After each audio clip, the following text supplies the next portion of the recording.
দেওয়া দরকার, ওই জায়গাও তিনি একটু মিলমিশ করে দিতে চাইতেন, হাত তুলতে চাইতেন।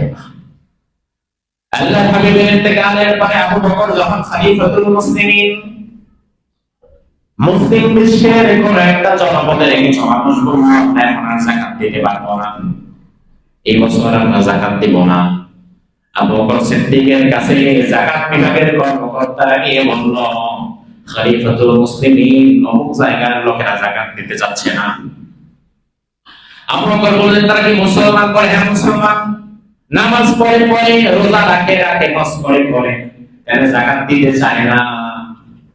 এটা তো এমনি এমনি মাফ করা যাবে না। বরং আবু বকর সিদ্দিক খালিদ বিন ওয়ালিদকে বললেন, খালিদ, বাহিনী প্রস্তুত করো, যারা যাকাত দিতে চায় না তলোয়ার নিয়ে তাদের কল্লাগুলো একটা একটা করে উড়ায় দাও।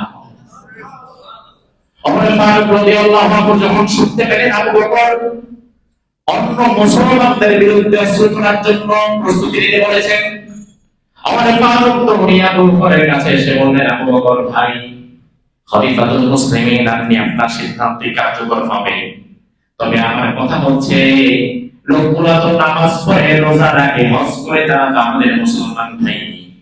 এখন শুধু যাকাত দিতে অস্বীকার করার কারণে কি তাদের বিরুদ্ধে অস্ত্রের জিহাদ করাকে ঠিক হবে নাকি? আপনি কি মনে করেন? আবু বকর সিদ্দিক রাদিয়াল্লাহু আনহু সাথে সাথে বললেন, ওয়াল্লাহি লা ইউকাতিলান্না মান ফাররাকা বাইনাস সালাতি ওয়াজ যাকাত।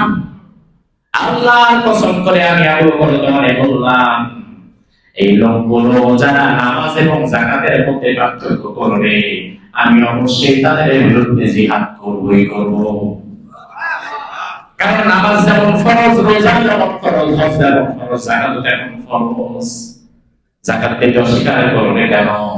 এরপরে আবু বকর বললেন, ওয়াল্লাহি লাউ রাআউনি ইকালা কানু ইউআদ্দুনাহু ইলা রাসূলিল্লাহি সাল্লাল্লাহু আলাইহি ওয়াসাল্লাম লাকাতালতুহুম আলা মানাইহি। আজকে এই সকল লোকেরা রাসূলের সময় তারা যাকাত দিত, রাসূলের সময় তারা উট দিলে উটকে বেঁধে নেওয়ার জন্য রশিও দিত, ছাগল দিলে ছাগলকে বেঁধে নেওয়ার জন্য দুই চারটা রশিও দিয়ে দিত। এই লোকগুলো যদি আজকে আমার জিহাদের ঘোষণা শোনার পরে ওট ছাগল দিতে রাজি হয়, তবে রশি দিতে যদি অস্বীকার করে, আমি আবু বকর যাকাতের রশিটা নেওয়ার জন্য হইলেও জিহাদ করব।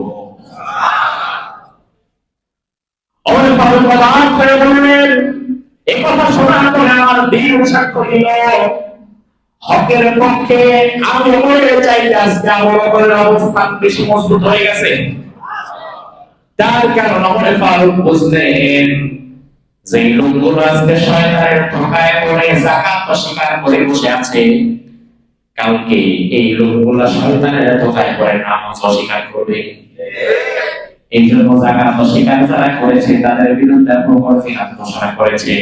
আজকে যদি আবু বকর খলিফা থাকতেন, তাহলে বাংলাদেশের অনেক ধনীদের হয়তো কল্লা থাকতো না। এজন্য আল্লাহর ওয়াস্তে